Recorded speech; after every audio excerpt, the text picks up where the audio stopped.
Bonjour à ceux qui se sont connectés ce mercredi matin. Je me présente, Marc Gon. Je suis aujourd'hui chez Calliope depuis plus de 3 ans maintenant. Ça fait plus de 20 ans que je travaille dans le numérique digital, on appelle ça un peu comme on veut.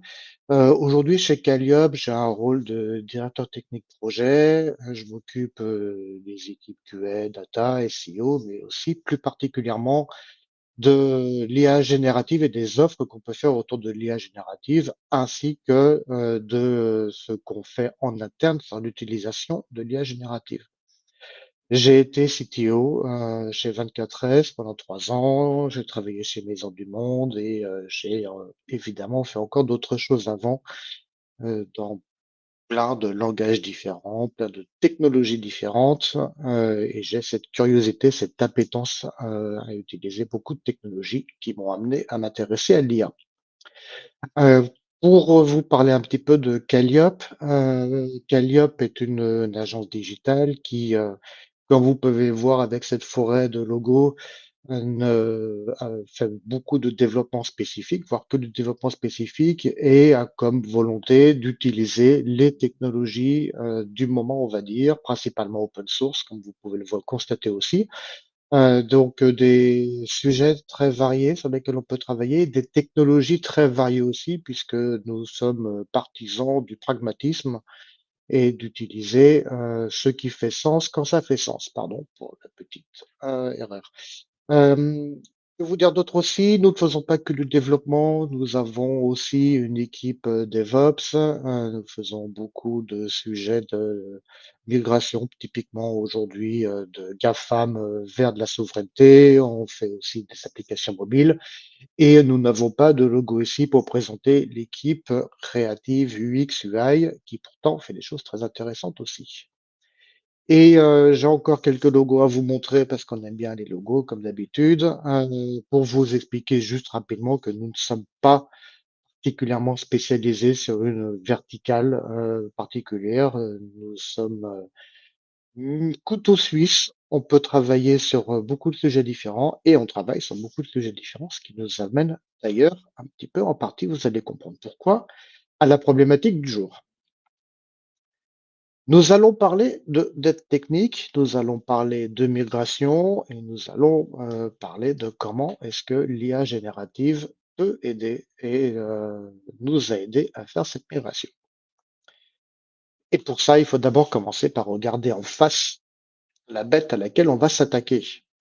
Et il se trouve que, comme je vous le disais, chez Calliope, on en fait régulièrement au quotidien et ça fait 22 ans qu'on crée des applications digitales avec tout le talent des collaborateurs de Calliope, en utilisant tout ce qu'il faut utiliser au moment où on le met en place. Et donc, on est très fiers de délivrer très régulièrement des très jolis produits qui permettent à nos clients de faire leur activité, on l'espère avec succès. Donc, nous sommes évidemment très fiers de nous. Et au bout d'un moment, ça ressemble plus tout à fait à ce qu'on avait livré. C'est quelque chose que vous avez forcément vous aussi dans votre quotidien et en plus de l'image un petit peu, tiens, c'était quelque temps qu'on l'a fait ce projet-là, il y a d'autres petits signaux généralement qui vont avec. Vous allez avoir des équipes qui commencent à ne plus avoir très envie de faire évoluer votre application, qui commencent à vous expliquer que en fait, si ce n'est pas telle personne qui le fait, on ne sait pas trop ce qui va se passer. On peut avoir des cas où des fois ça plante, on ne sait plus pourquoi. On sait que quand on le relance, ça passe à peu près. Voilà, ce sont des petits signaux que vous pouvez entendre quand on est plutôt décideur, quand on est plutôt métier, quand on est un petit peu loin de la technique. Alors que d'un point de vue technique, on a une vision beaucoup plus précise de ce qui se passe là-dedans. Et c'est ce qui nous est arrivé récemment quand on a dû se retourner vers une application qu'on avait faite il n'y a pas si longtemps que ça, mais qu'il fallait faire évoluer. Sauf que quand on a regardé un peu ce qu'on avait à l'intérieur, bah, c'était pas très joli, joli. Et quand on regarde avec un regard technique, Sans l'application en question, bah, ça vous donne quelques éléments ici de ce qu'on avait. Donc, c'est une application Vue 2, Nuxt 2, puisque je vais parler de Vue, hein, évidemment, aujourd'hui. Mais je vous rassure, ce sera pas trop technique. Avec voilà, quelques centaines de fichiers, quelques dizaines de milliers de lignes de code et l'utilisation de concepts qui étaient très bien il y a 2, 3 ans, qui le sont moins bien aujourd'hui. Donc quand on a ça, on se dit qu'il y a peu de travail.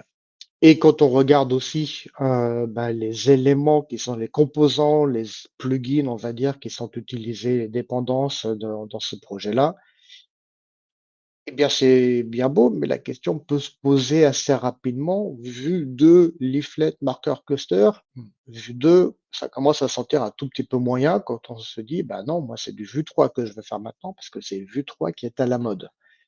Euh, donc là, on a commencé à ça, voilà, vous le savez, tout le monde le sait, la dette technique, ça arrive hélas assez vite dans notre métier, et là, typiquement, on était confronté à ce problème-là.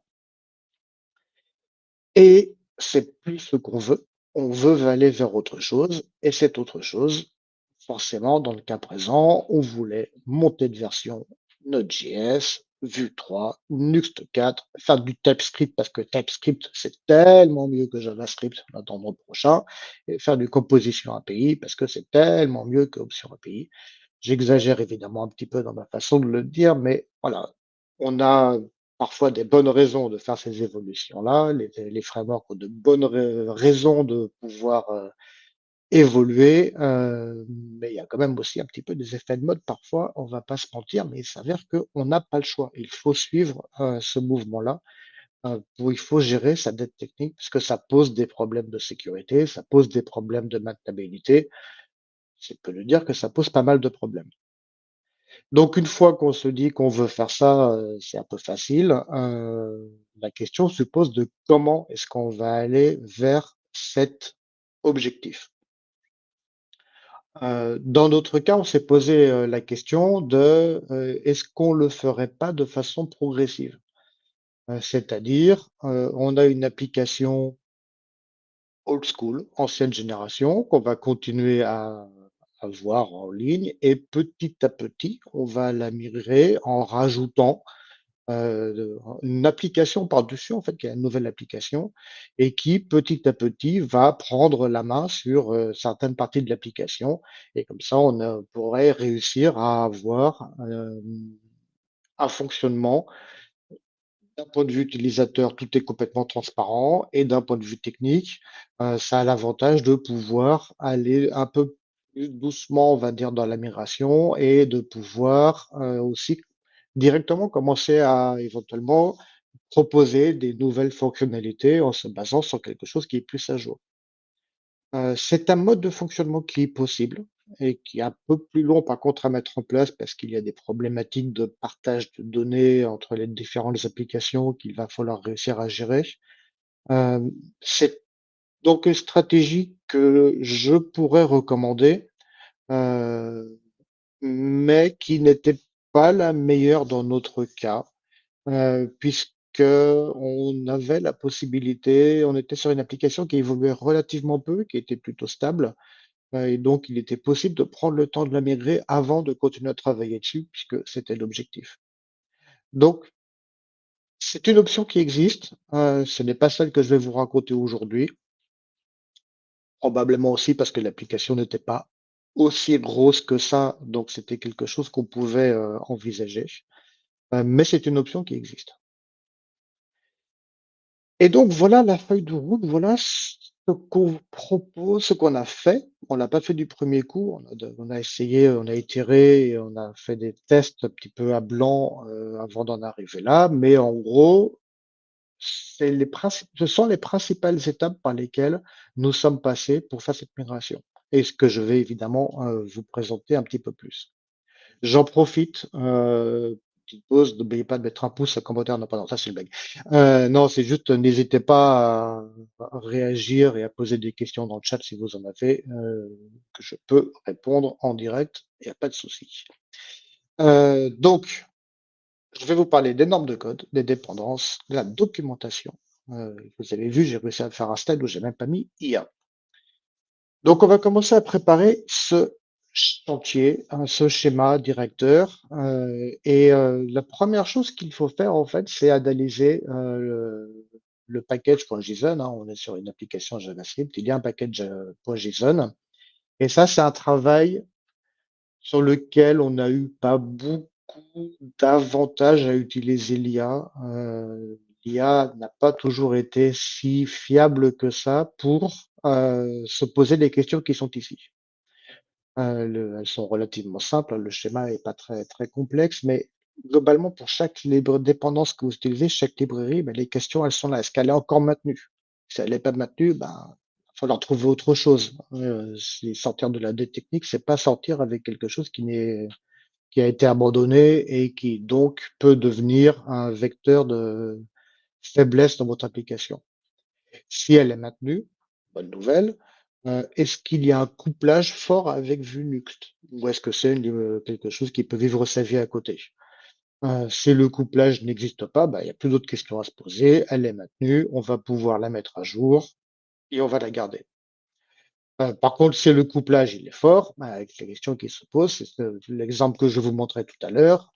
Si c'est n'est que vue 2 et que ça n'existe pas en vue 3, bah, la mise à jour, elle n'est plus bonne. Ou si la librairie a évolué et qu'elle a un plan de migration pour passer sur du Vue 3, tant mieux, on va pouvoir la mettre à jour. Voilà, c'est des questions qu'il faut se poser, ce qui va vous permettre d'arriver à quelque chose qui ressemblera à ça, c'est-à-dire que vous aurez des cas où vous avez une librairie qui existait en 6 machin et qui maintenant existe en 7 bidule et qui peut marcher très bien, alors que dans d'autres cas, bah, le CAPTCHA c'est plus le même. Il n'y a plus qu'à croiser les doigts pour qu'il soit pas trop différent, ce qui est normalement le cas, quand ils gardent à peu près le même nom. Et il y a d'autres cas où tout simplement, bah, on l'abandonne, on le remplace par autre chose. Et ce qui est intéressant quand on fait des migrations et quand on va sur des nouvelles versions de framework, c'est potentiellement ce qui était auparavant dans un plugin est maintenant directement intégré dans le framework. Donc, on va pas s'embêter à rajouter des plugins là où c'est inutile d'avoir des plugins.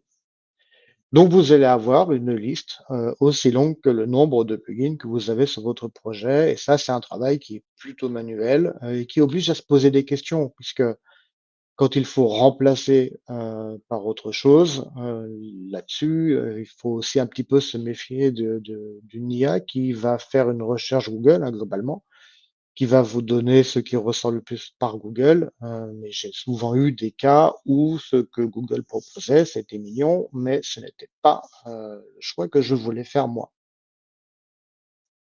Donc, on a notre liste, notre nouveau package. Alors, je vais m'arrêter un petit peu plus sur ce slide-là, il est important. Quand on fait du vibe coding, vous le savez, le vibe coding, les outils de vibe coding font que l'IA va être capable d'aller faire des recherches pour aller chercher de la documentation en ligne, ce qui est évidemment très intéressant.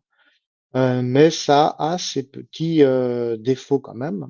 Le premier, c'est que forcément, le temps que ça fasse ses requêtes en ligne, que ça aille lire le code des pages que ça veut récupérer, que ça extrait l'information qui sont dedans, ben, tout ça, c'est un petit peu chronophage. Il y a un autre défaut quand même, c'est qu'on ne sait pas vraiment trop ce qu'elle fait, cette IA, qu'est-ce qu'elle va chercher, comment elle fait sa requête, quels sont même si c'est plus ou moins transparent plus selon l'outil que vous utilisez. C'est potentiellement récurrent dans le sens où, si, 3 jours plus tard, vous retombez sur, la même librairie qu'il faut réutiliser, bah, potentiellement, elle va faire les mêmes recherches, les mêmes requêtes, aller chercher les mêmes données pour retrouver une information dont elle a besoin.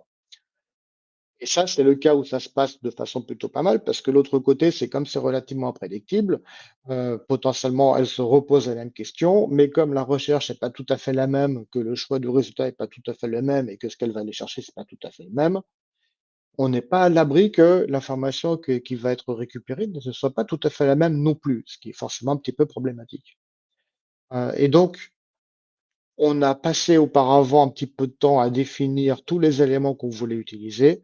Bah, la recommandation, c'est préparons une documentation réutilisable pour que ça aille plus rapidement et surtout que on soit bien en phase avec ce qu'on veut utiliser. Donc ça veut dire quoi? Ça veut dire que si vous prenez la documentation officielle de Vue 3 et la tonne d'informations qu'il y a sur les breaking change qu'on a quand on passe de Vue 2 à Vue 3, il y en a quelques-uns, comme vous pouvez le voir, eh bien, on a généré 31 fichiers au format Markdown qui sont globalement issus de cette documentation-là et qui sont tous mis dans un répertoire Migration Docs. Vous l'appelez comme vous voulez, hein, évidemment. Mais voilà, l'idée, c'est que tout ça, c'est dans un répertoire et vous le faites aussi sur toutes les nouvelles librairies que vous voulez utiliser.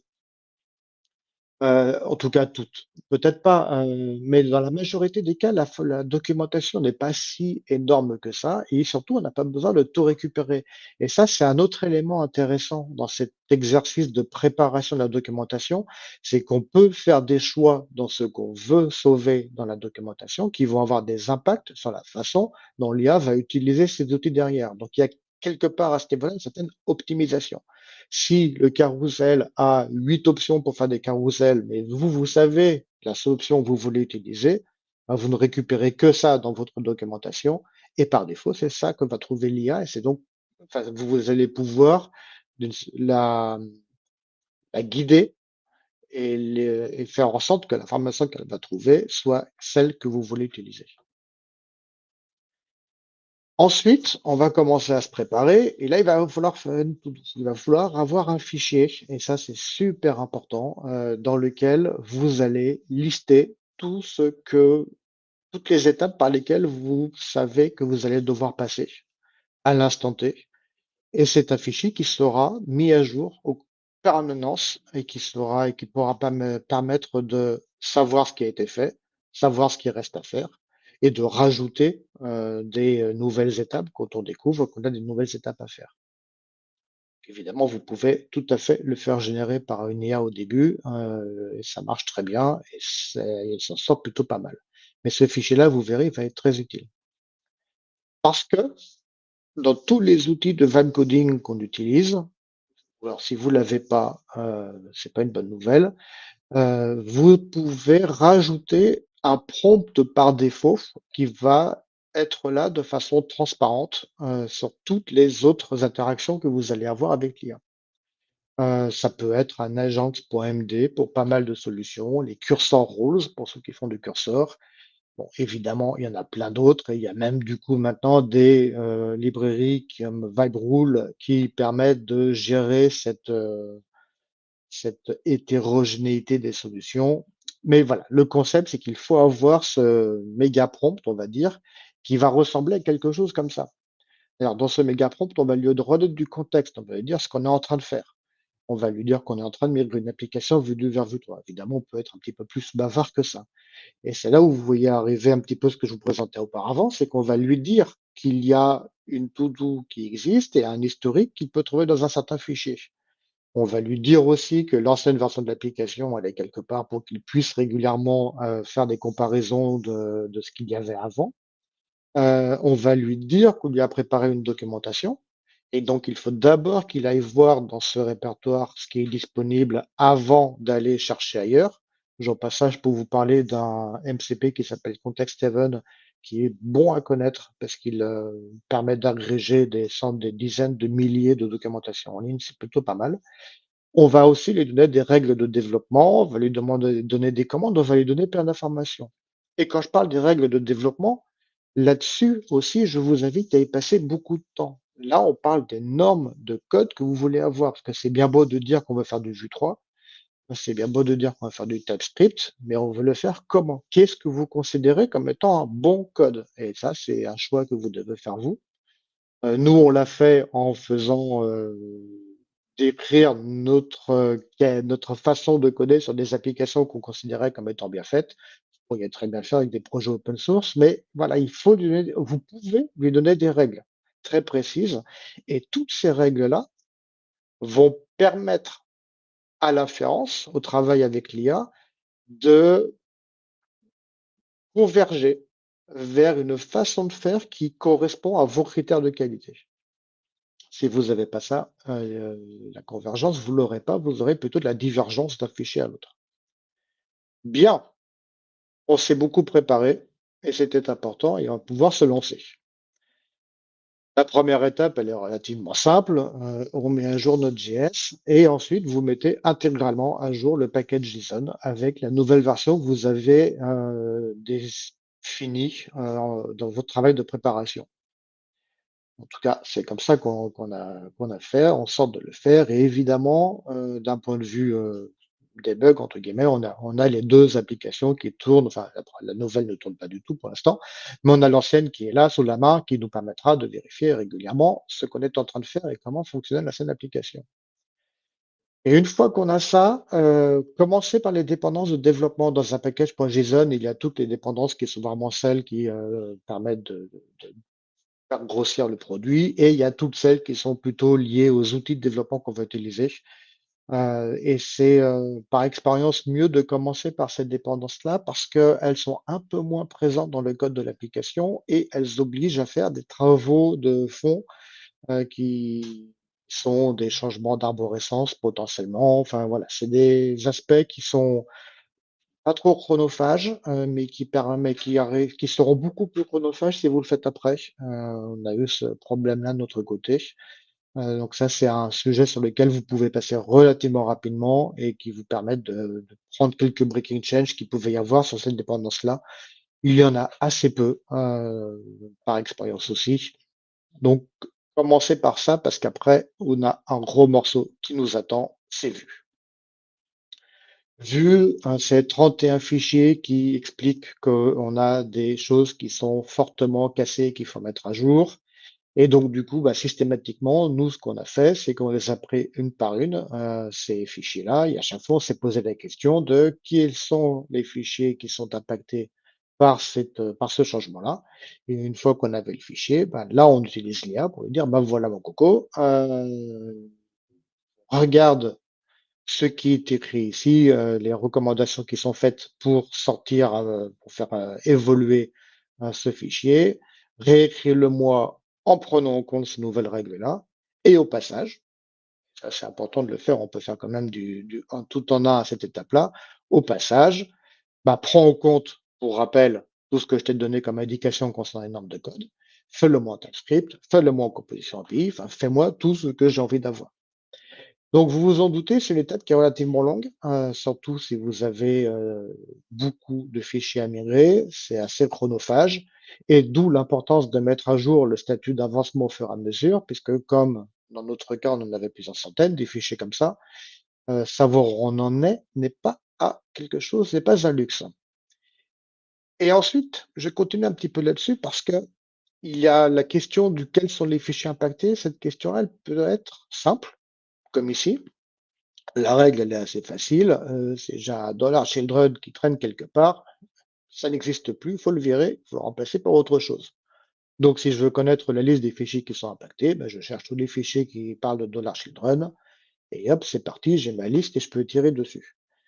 Il y a des règles qui sont un petit peu plus, on va dire, ouvertes. C'est-à-dire que ce sont des terminologies, des termes qui peuvent être utilisés, mais parce qu'ils sont utilisés dans certaines conditions, alors ils deviennent impactés et les conditions peuvent être plus ou moins, complexes. Donc c'est pas quelque chose que vous allez pouvoir trouver avec une, recherche aussi simple que ce que je vous avais montré tout à l'heure.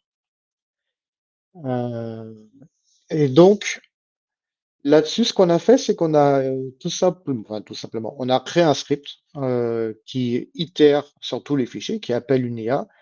Le concept, c'est évidemment, on lui donne tout un prompt, mais dont la fameuse règle en question, comme celle que vous avez ici. Et on lui demande, la question qu'on lui demande, c'est: «Dis-moi oui ou non, est-ce qu'il y a un impact?» C'est tout ce qu'on veut à cette étape-là avec ce script-là, et lui, il va itérer. Bon, ça va durer, X minutes, selon le nombre de fichiers que vous avez encore une fois. Mais voilà, ça va itérer sur l'IA et ça la seule question, c'est oui, non, oui, non, oui, non et à la fin, vous avez la liste de fichiers avec les oui et là, vous pouvez, recommencer votre travail de migration. C'est pratique, surtout qu'on l'a utilisé quand même assez régulièrement parce que sur des règles comme ça, sur 200 fichiers vus ou 300, je sais plus combien on en avait, bah, c'était plutôt pas mal d'attendre 20 minutes et savoir qu'il ne restait plus que 10 à la fin, plutôt que d'essayer de passer sur les 300, ce qui est très long et peu efficace. Quand vous serez arrivé au bout de la migration vue, vous verrez, vous y arriverez, vous pourrez vous attaquer à Nuxt. Alors la bonne nouvelle, c'est que Nuxt est quand même un peu moins violent dans dans ses montées de version, ça va un peu plus vite et vous pouvez tout simplement là, enfin, c'est pas vous pouvez, vous réutiliserez ce que vous avez déjà fait pour la migration de vue puisque ce sont les mêmes mécanismes, les mêmes façons de travailler, les mêmes façons de prendre les Quick Exchange et de les faire fonctionner. Et quand vous en êtes là, bon, on peut commencer déjà un petit peu à se faire plaisir. On peut commencer à essayer de compiler un peu l'application. Alors, je sais qu'il y a plein de trucs qu'on n'a pas encore migré, mais c'est pas grave parce que ça peut commencer à compiler et ça, c'est déjà satisfaisant.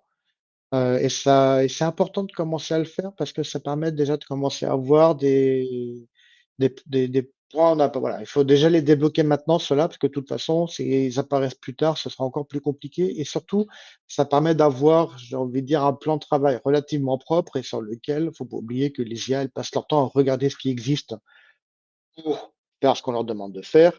Et si ce qui existe est un terrain boueux et qui ressemble à rien, bah, globalement, on va récupérer de la boue quand elle va faire son travail de l'autre côté. Donc, il faut essayer quand même régulièrement de faire en sorte que le chantier, encore une fois, soit propre pour pouvoir continuer à avoir des choses propres qui en ressortent. Et ensuite, vous allez pouvoir vous attaquer aux autres dépendances, mais là-dessus, nous, ce qu'on vous conseille, c'est plutôt de revenir sur l'application et de commencer à la faire fonctionner page par page, route par route, parce qu'il y a des éléments et on peut commencer à s'attaquer à des pages qui sont pas trop compliquées, et ça va vous permettre petit à petit de déjà, c'est encore une fois satisfaisant, on commence à voir un peu le travail de migration qui apparaît. Ça permet d'attaquer certaines dépendances. Ouais, le GTM, forcément, quand on a forcément un plugin qui gère le GTM. Bon, bah, il faut le mettre à jour et une fois qu'il sera mis à jour, on l'aura pour les autres pages pour la suite. Mais voilà, on met petit à petit les éléments en place et vous verrez qu'il y a des pages qui arrivent toutes seules, qui tombent très vite et d'autres qui vont poser des vraies questions sur des éléments de migration et c'est bien de se les poser plutôt dans ce contexte assez métier, assez fonctionnel, plutôt que de prendre la migration en elle-même, en oubliant parfois des règles métiers, des choses comme ça. Et là-dessus, il n'y a pas d'ordre particulier puisque globalement, de toute façon, il va falloir passer par toutes ces routes-là. Mais pareil, ce que je vous disais tout à l'heure, quand on commence à compiler, il faut que ce soit propre. Alors, quand on travaille sur une route, la laissez pas tant qu'elle n'est pas nickel. Tant qu'il y a des erreurs, on continue à s'échaîner dessus, on continue à polir un petit peu tout ça, on continue à faire en sorte qu'elle soit propre. Et là, on continue et au bout d'un moment, on arrivera à avoir quelque chose de propre. Il y a un point dont je vous ai pas parlé, c'est la question des tests unitaires. Dans notre cas, spoiler alert, ça arrive parfois qu'il n'y ait pas tant de tests que ça sur une application. Donc, bah, la question de les migrer était vite répondue, puisqu'il n'y en avait pas tant que ça à migrer. Et la question qui aurait pu se poser, c'est est-ce qu'on n'en profite pas pour en ajouter?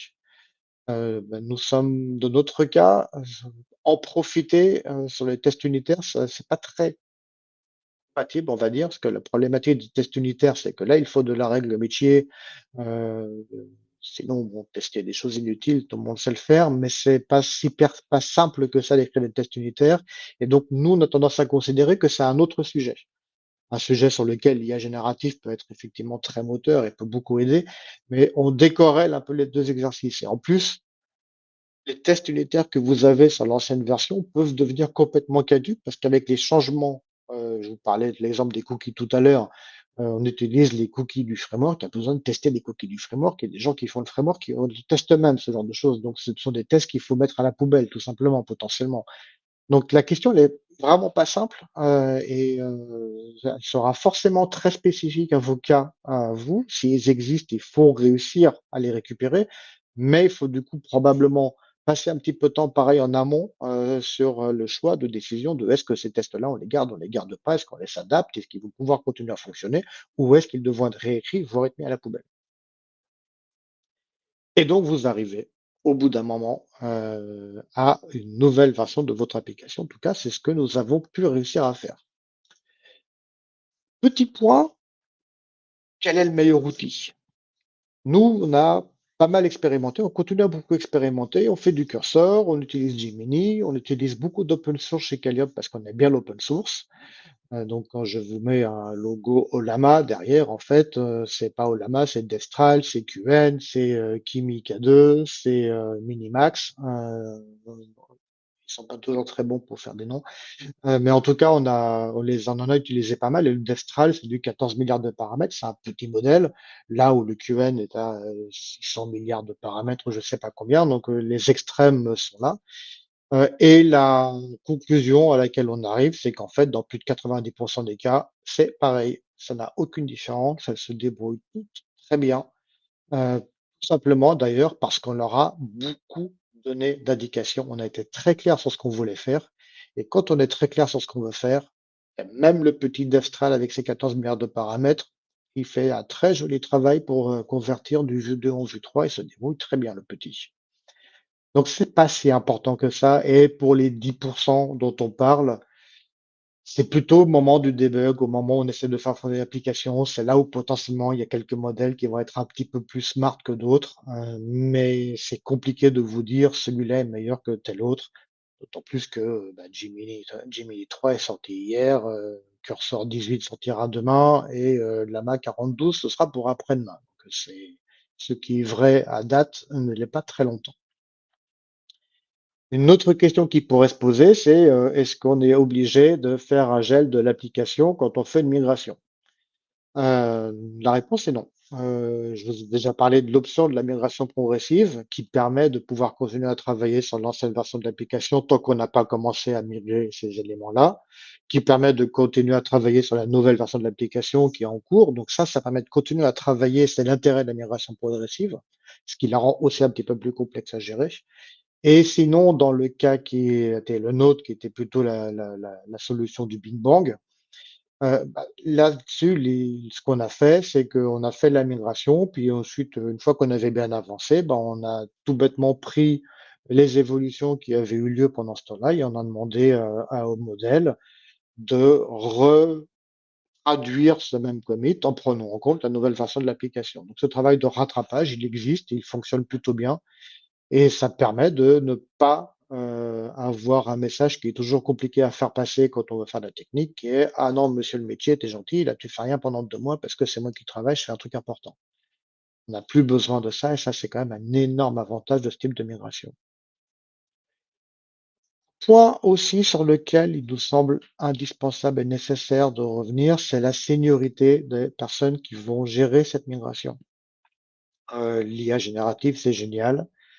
Je suis le premier à le dire, mais c'est mieux quand même de faire cette migration avec un coach. J'aime bien utiliser ce terme de coach IA sur ce type de travail et le coach, ben, il doit savoir ce que c'est que Vue 3, il doit savoir ce que c'est que Nux 4, il doit même idéalement savoir un peu ce que c'était les anciennes, versions parce que il va se poser des questions de, façon de faire, de façon de développer. On n'aura pas tout prévu dans les fameuses recommandations dont je vous ai parlé. Donc voilà, il faut quelqu'un qui s'y connaisse. Ne croyez pas que l'IA va être une senior à votre place. Il faudra tester votre application, et ça, à un moment, il faudra de la QA. Et il y a un point aussi, sur lequel je suis passé, sans en parler, mais quand je parlais des dépendances qu'il fallait mettre à jour, bah, le cas le plus complexe d'un point de vue, métier, c'est si cette dépendance-là, elle a un impact sur l'interface utilisateur. Prendre un exemple, je vous parlais du carrousel. Si vous avez à utiliser un carrousel obscur qui a des façons de faire bouger, les photos qui n'existent que dans ce carrousel-là, bah, le nouveau n'a pas ce truc-là. Il y a un impact de d'expérience utilisateur. Donc il va bien falloir avoir des discussions avec le métier puisqu'on ne pourra pas avoir une migration pixel perfect dans ce cas-là. Ce qui, évidemment, va rajouter un petit peu de complexité au travail au global. Après, c'est évidemment aussi une opportunité d'amélioration de l'expérience utilisateur, mais c'est un point qu'il ne faut pas oublier. Et enfin, puisque je terminerai, là-dessus, est-ce que ça marche? Ben, la réponse est oui, ça marche. Ça consomme du token, clairement, mais ça marche et ça marche très bien. Nous, on pense qu'on a été 4 fois plus rapide sur le travail de migration qu'on a fait si on l'avait fait, manuellement, et ce qu'on fait de façon claire et certaine, c'est que s'il avait fallu trouver un volontaire pour faire à la main le travail qu'on a fait avec cette IA, on aurait dû avoir des discussions un petit peu plus complexes parce que globalement, c'est pas très drôle, c'est assez chronophage, c'est très itératif, et bah, tant mieux, ça fonctionne beaucoup mieux comme ça. Donc oui, ça fonctionne même étonnamment bien. Il y a des cas, qui sont assez bluffants et où on prend un énorme fichier de 2000 lignes et on retrouve un autre fichier qui est parfois encore un petit peu plus gros parce que les IA sont verbeuses, mais sur lequel, en deux trois passages, c'est là, tout est là, tout a été migré et ça, c'est quand même assez bluffant. Donc voilà pour ce retour d'expérience qu'on voulait vous faire aujourd'hui. Je vous laisse me dire si vous avez quelques questions. Ah, n'hésitez surtout pas. Heu, on l'a cette présentation, je vous l'ai faite, voilà, en vous parlant de Vue et de la du cas bien spécifique de la migration Vue 2, Vue 3, parce que de toute façon, c'était ce qu'on avait fait d'une part et d'autre part parce que c'est une migration qui est loin d'être anodine, comme vous l'avez vu, le nombre de choses qui ont été cassées par la communauté Vue, elle est pas tout à fait ridicule. Ça s'applique évidemment pour nous à beaucoup d'autres sujets, beaucoup d'autres technos et nous sommes même persuadés que ça s'applique à du changement de techno. Que cette façon de faire, cette façon de procéder peut permettre aussi de passer d'une technologie qui, pour X raisons, n'est plus la technologie qui fait sens avec, la façon dont vous travaillez aujourd'hui et pourtant l'application elle est tout à fait pertinente et elle doit être là, mais la migrer sur une autre technologie, ça peut fonctionner donc JavaScript, PHP, Rust, Ruby, Anko, ça peut être, la liste est longue, tout ce qu'on peut imaginer. Ce sera forcément un petit peu plus long, il y aura forcément un petit peu plus de QA à prévoir, mais ce sont des, possibilités qui sont aujourd'hui accessibles, avec des coûts, parce que finalement quand on parle de temps gagné, on parle de coûts, avec des coûts qui deviennent aussi accessibles, et qui permettent de se poser des questions de migration, là où aujourd'hui on était plutôt sur une question de réécriture, de nouveaux projets et avec effectivement des coûts qui du coup n'étaient pas du tout les mêmes. Heu, Ça c'est un point important. Un autre point intéressant, petite anecdote, on a estimé que cette migration a dû nous coûter environ 500 millions de tokens. Donc ça peut paraître, énorme, oui ça l'est d'ailleurs quelque part, mais en termes de ce sont quelques centaines d'euros de licences, d'IA, c'est pas cher payé, pour ce que ça permet de faire. Et comme je vous le disais, on a atteint un niveau de qualité technique, qui a répondu aux attentes. Car qu'effectivement, quand on a fait faire des audits de code par des, tech leads chez Calliope, globalement, ils avaient peu de remarques à faire. Ils ont toujours, vous connaissez les développeurs, hem, mais, ils en avaient pas tant que ça. Alors, j'ai quelques questions. Alors les migrations POMD, je vous l'ai montré un petit peu tout à l'heure. Je pourrais, enfin, j'ai pas plus que ça à vous montrer parce que c'est la même chose sur des dizaines de lignes. Fais la migration de tel élément, telle règle. Voilà la liste des 10 fichiers qu'il faut migrer, puis on coche au fur et à mesure qu'on les a migrés, ça revient à ça à peu près. Euh, Est-ce qu'on a eu à corriger ce qu'a répondu LLM? Oh là oui, bien sûr. Évidemment, on a même des cas où on s'est rendu compte pendant qu'on commençait à tester l'application, qu'on lui a redemandé de remigrer le fichier tellement, il s'était raté. C'est-à-dire qu'on commence à débugger l'application, on arrive sur une page avec une erreur 500, on corrige l'erreur 500, re-erreur 500, on corrige encore, re-erreur 500, puis on commence à se rendre compte qu'en fait, ça a l'air d'être plus compliqué que ça. Eh bien, on s'est rendu compte que quand on itère un petit peu trop sur les erreurs, c'est plus efficace de lui demander de tout réécrire d'un coup. Et ça lui et surtout que, en fait, pourquoi est-ce que ça marche? C'est parce qu'à ce moment-là, vous avez 80-90% de votre application qui est propre Et comme je vous le disais tout à l'heure, comme l'IA passe son temps à regarder ce qui existe pour savoir comment est-ce qu'il faut le faire, bah, ça lui donne des exemples qui sont beaucoup plus propres que ce qu'elle avait peut-être au moment où elle a fait un petit peu n'importe quoi.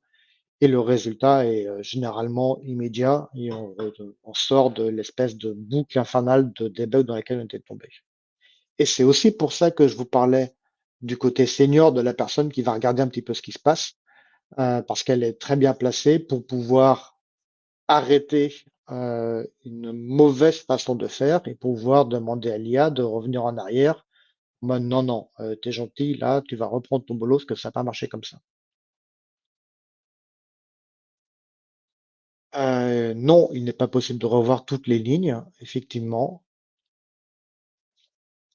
Est-ce qu'on peut, je suis en train de regarder le message de Xavier, comment ça se fait que le nouveau code est une base propre propice à l'évolutif? Ça, c'est le respect des normes qu'on a définies au début. C'est ce qui est, encore une fois, ce sont des normes que nous considérons comme être les bonnes façons de faire du développement en Vue 3, en Nuxt 4, en TypeScript, avec tous les éléments qui vont bien.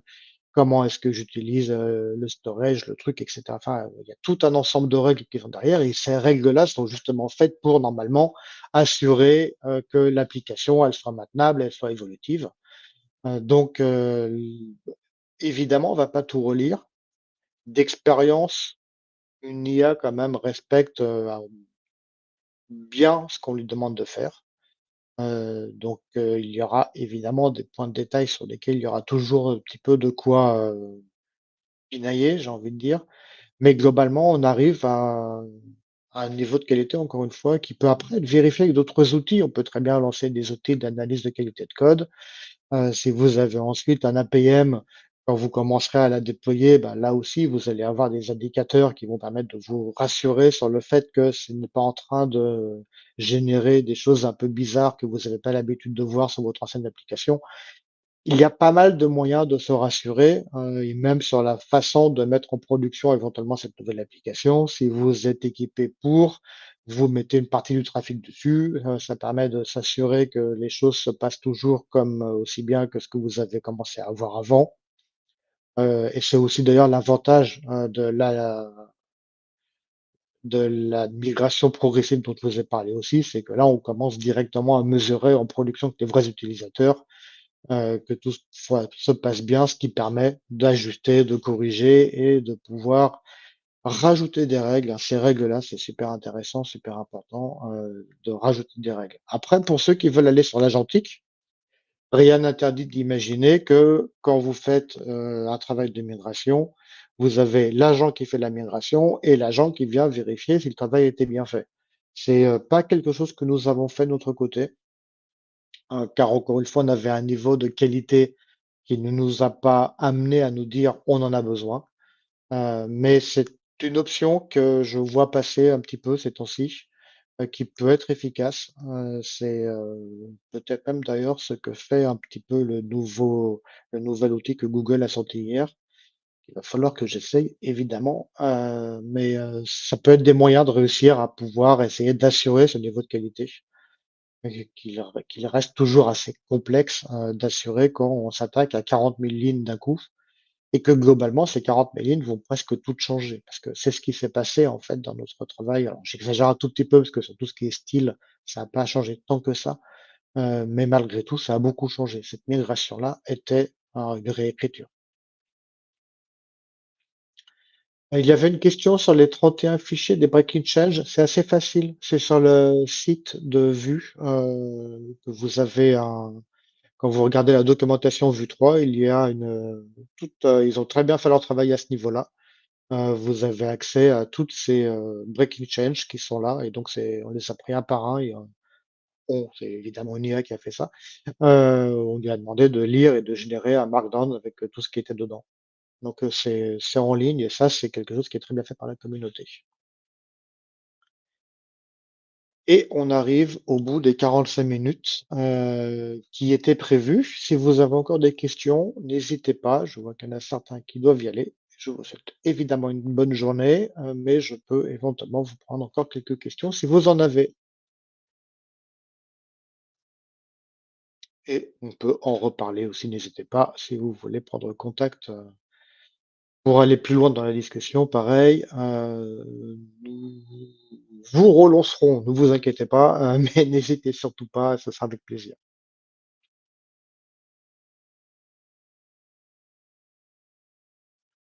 et merci.